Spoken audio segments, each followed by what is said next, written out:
Hello there, it's Professor Stig with video 21 of our Audrey II Maya character project. This one's all about rendering the motion blur, the depth of field, the lighting, all that comes together in a 2D image that looks like it was captured in a natural fashion with a natural camera and giving us the clues that we'd expect from the limitations of photography. Yeah!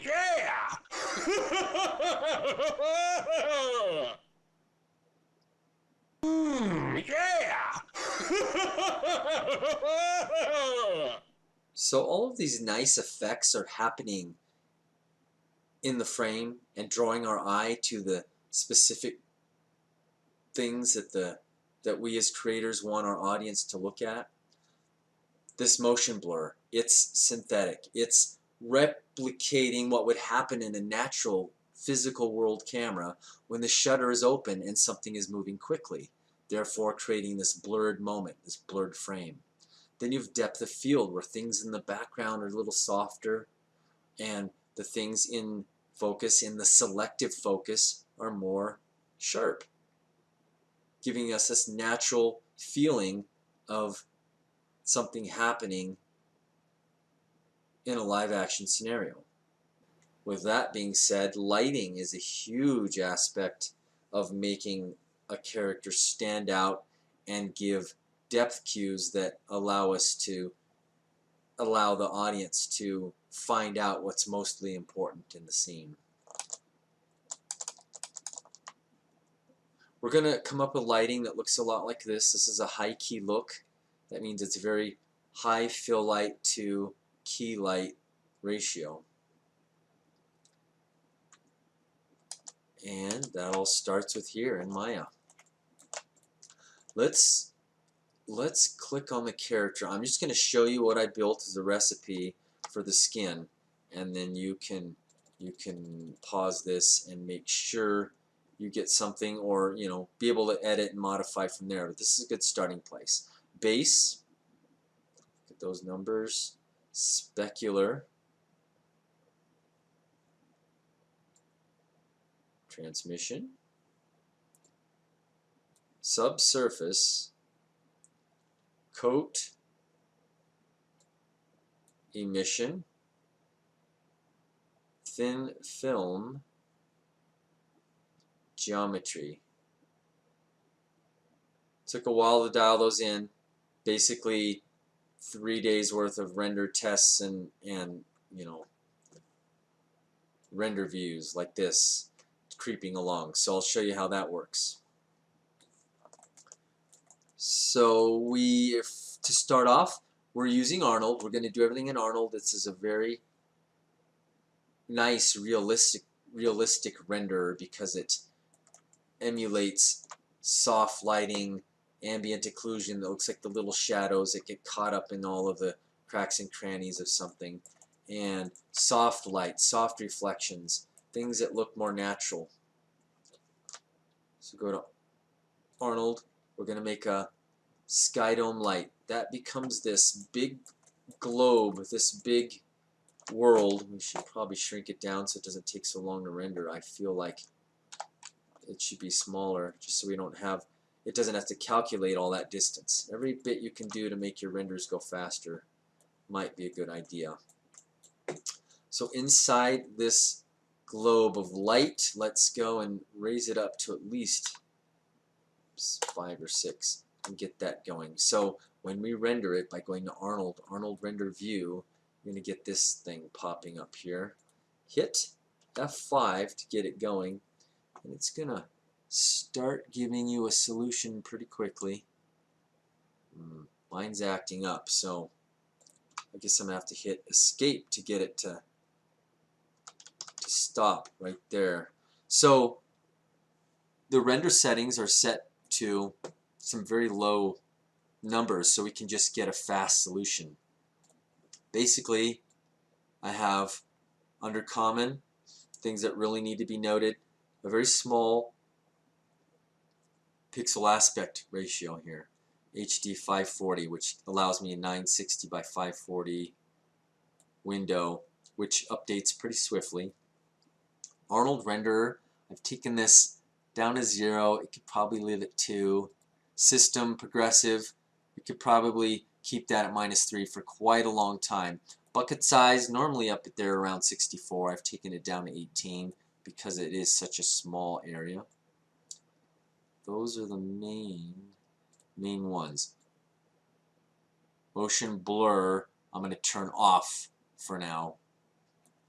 And our lights, our low light threshold, 0.001 is very low. I ended up taking mine up to, it was 2.5. Let's go see if we like that. You can see the darkness in the cracks and crannies, a little more defining the form a little more sharply.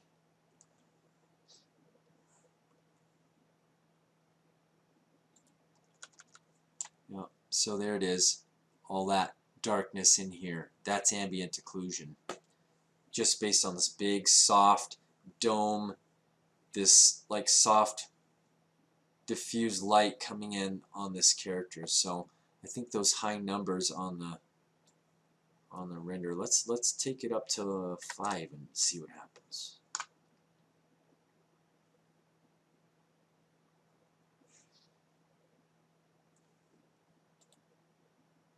Ooh, yeah, we start getting some really deep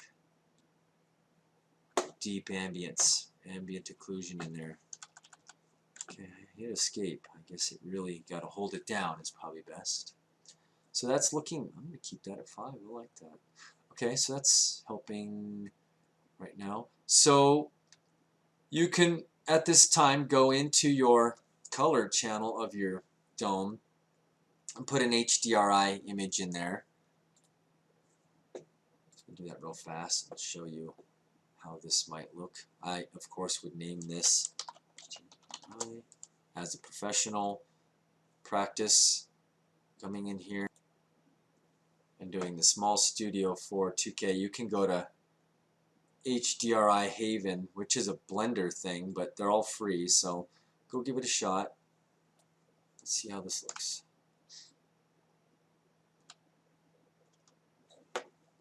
I'm not entirely convinced that that's coming through here. Let's make sure. No, HDRI small. That's the one I want. Yeah, let's do that. It wasn't showing up here. So let's, there it is. Alright, let's give that a render here. Hitting F5. You can see that this strong edge lighting is coming in. Of course, you can mess around with that.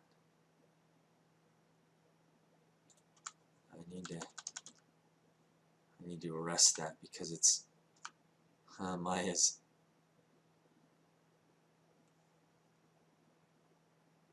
So it keeps wanting to jump to a new renderer, I guess.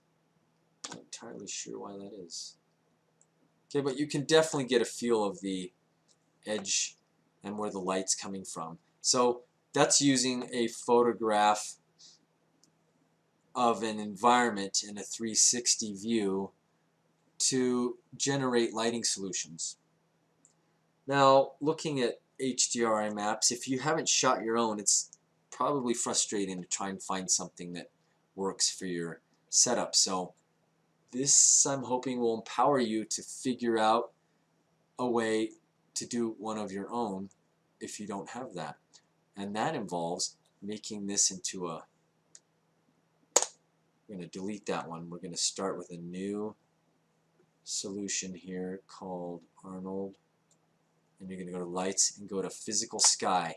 This is a procedurally generated sky that allows you to start putting in things that, so you have the blue and, you know, bluish atmospheric lighting where all of the red light gets filtered out because of our atmosphere, and then ultimately all the shadows are in the blue. So we'll do something a little warmish for the, or maybe a little bit, or pink or salmon colored for the sun. Call that done. We will intensity 120. Those are, it needs a high level, but you can see quite quickly you're going to get something that looks really nice.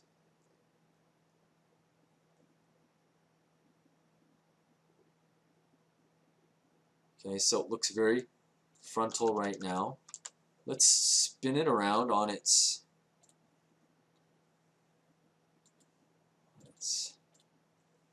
azimuth. So I believe I got mine wrapped around more as a backlight, so that the subsurface started to play as the light is coming through the back of the leaves.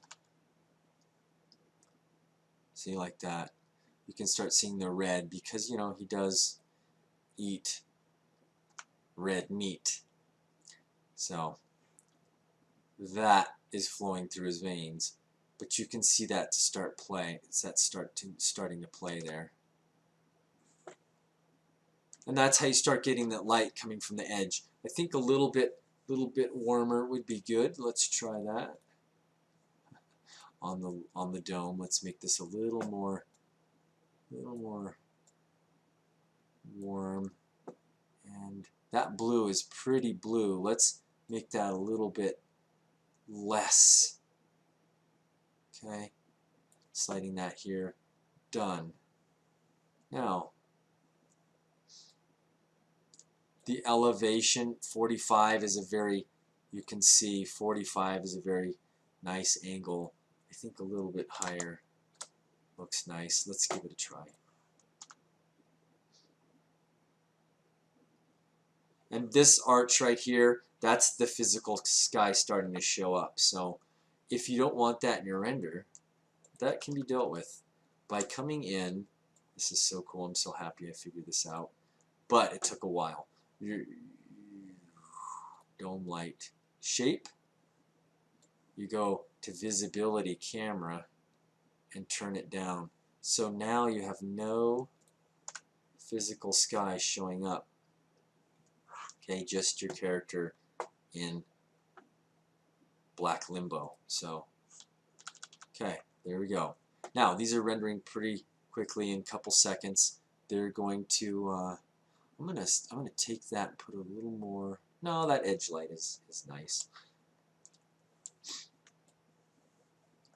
So let's say you want to start augmenting the lighting here. Let's put that a little more. I still think we should put a little more behind. Let's do that. So we'll come up to physical sky.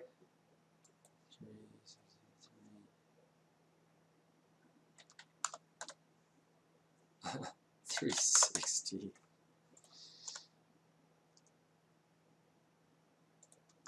Yeah, this needs to be more like 330.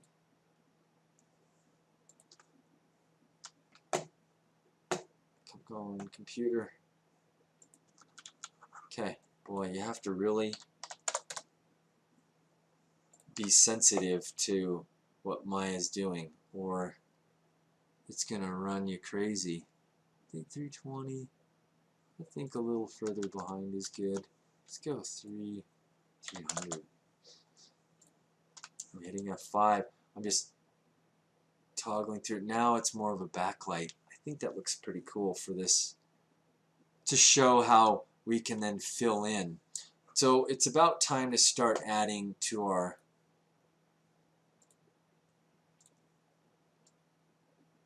quality of our render. Let's go to camera 3, 4. Let's do that. I took transparency depth. It was originally at 10, but there's nothing transparent here, so I took that down.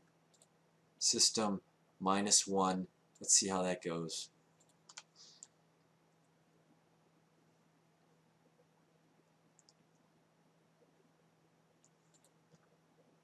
Okay, it's acting up. I think I'm going to have to resort to this one where it's more like a chunk by chunk render using Maya's render view as opposed to the Arnold solution. I'm not seeing anything. Stand by. I really believe that me recording Camtasia at the same time is making this a challenge. So it renders just a brief moment and allows you to see what's happening, but let's just go back to do it this way, render view, and hit F5, get that going. Okay, and then hit escape when it looks good enough.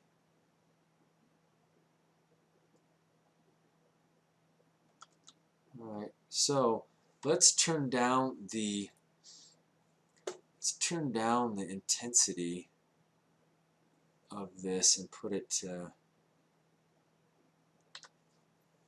6. I had 5.5, I believe it before. 5.5. Yep.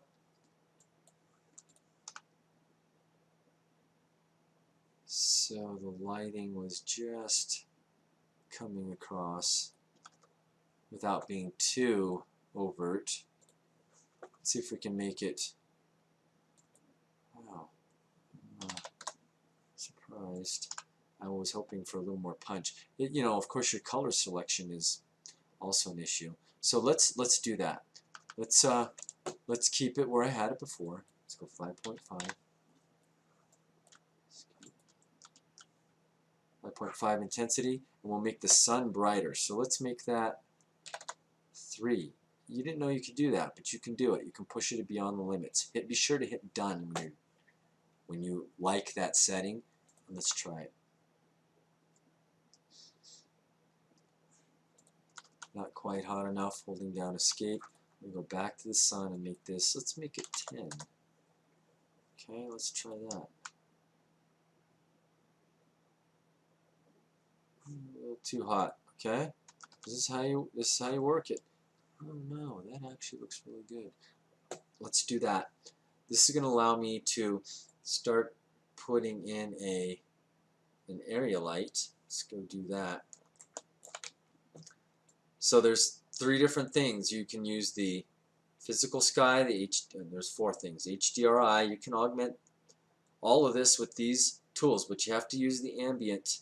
You have to use the Arnold lights, okay? Area light.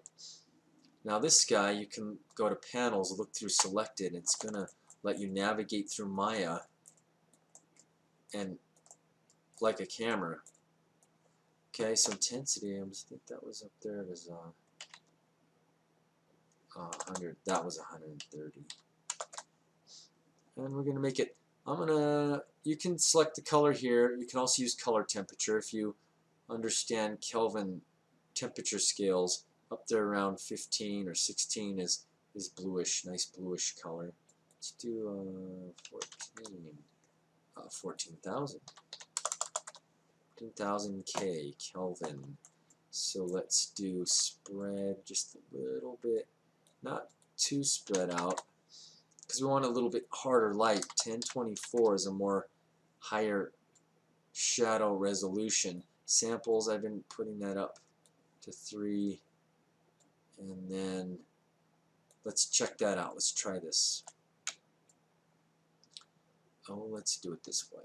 Window, panels, perspective, Audrey cam. Go in there. Now we have this light. And I liked where it was. That's why I put it there. So when you're looking through it, let's check it out and see. Yep, see that nice fill there happening. Okay, I'm going to throw in some reflectors. Since I already have some built, we can do that. What these are, if they're not there, okay, there they are. These are just planes built by going create a polygon primitive that's basically a plane right there. Okay, that's how you do that. You make a plane. You make it so that you're trying to bump up the edges, the back edges of this character, so that it stands out nicely from your background, right? So it looks like that. Right now we have this is done prior. Don't freak out or misunderstand. This was done prior, and I went through and rendered just with the physical sky, so you can see what that looks like at a high resolution. The reflectors only. That's a very interesting look. That's more of your monster look. Fill only. That light we just built, the area light, that's how that might be looking. And then combinations. Fill and physical sky, but no edge lighting. Fill and reflectors. That's a nice look, but it seems like it's still a little too dark in here. It doesn't feel like it's maybe quite in the environment. We'll see. Now that I've darkened down the environment, it's looking pretty good. Here's with all the lights on. Right there is with the little bluer. You can see the bluer reflector for the secondary highlights versus the more bright white version. I think we could actually get away with this one. Fill and reference or reflectors, but we're gonna really want that physical sky light. I think that's gonna be important. So there we are. That's the solution for now. Let's get back to my just so you can see you can see what's happening at a higher resolution. Those images took about 5, 6, 7, sometimes 8 minutes to render, depending on what's involved. So with this one, we have reflectors going. I'm just showing you the workflow. You can start seeing how the reflectors start popping up the edges there. And that's really, really pretty cool. All right, hold there. Yep, starting to see the edge lighting. That's popping up the sides of that character. Now, understand this. These have what you call a flat. If I was to go assign new material, I'd go into Arnold flat right there and assign, I'm going to over modulate it. So after I get that flat color and named it, I'm going to go in here and jam it up to like 15. That one's at 15. This one's at 25. This one's at 10. This is how I get the edges up. But of course this one's way bluer, so that's why you're getting this softer bluer here. Let's make it a little more blue here. Let's do that like this. What was it before? 25? Yeah, let's go 25. Let's still make it 25, but way more saturated. Okay. Alright, done. Let's try that. So you can see it happening right here. Okay, see that blue is happening there. That's looking really dramatic. That's looking dramatic. Let's start raising our levels. That's common. Our systems at -1. Let's put that to 0. And this will be 4, maybe 5. Let's see if we can get those renders to look a little sharper here.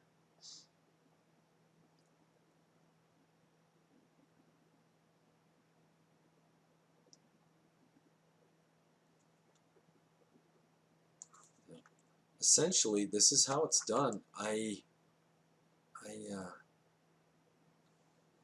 take us back to Photoshop where I just compiled and layered these. But you can see that those different levels and angles really are important in creating the overall effect. Starting with your physical sky, reflectors, fill, right? Building up to a solution, something like this. So I hope you enjoyed that. This takes a lot of time to render. To render this sequence took about 3 or 4 hours on the school computers, and I used 3 of them. I broke the segment into 3 chunks, and each computer handled about 50-60 frames each. And a lot of work doing that, but it was worth it. Hope you enjoy. Yeah! Just real fast before I go, let's check out some of the settings I had for the motion blur and the depth of field. So in the render settings, Arnold renderer, at the bottom you're going to come down to enable motion blur. Keys 2, that's encompassing either end. Start on frame length 0.5. That seemed to work right now. Worked pretty well. Honestly, I had it on center on frame when I made it. But I'm thinking this start on frame is a better solution. The channel box, when you click on your camera, let's go in and make sure, use your global shutter, turn that on. Arnold, enable depth of field is on. Motion blur override on. That means on. So when you go to your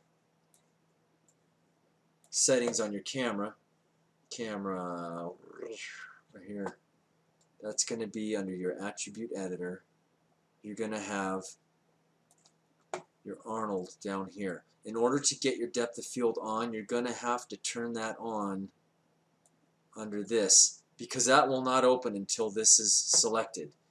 These numbers, focus distance, I'm not entirely sure that these matter.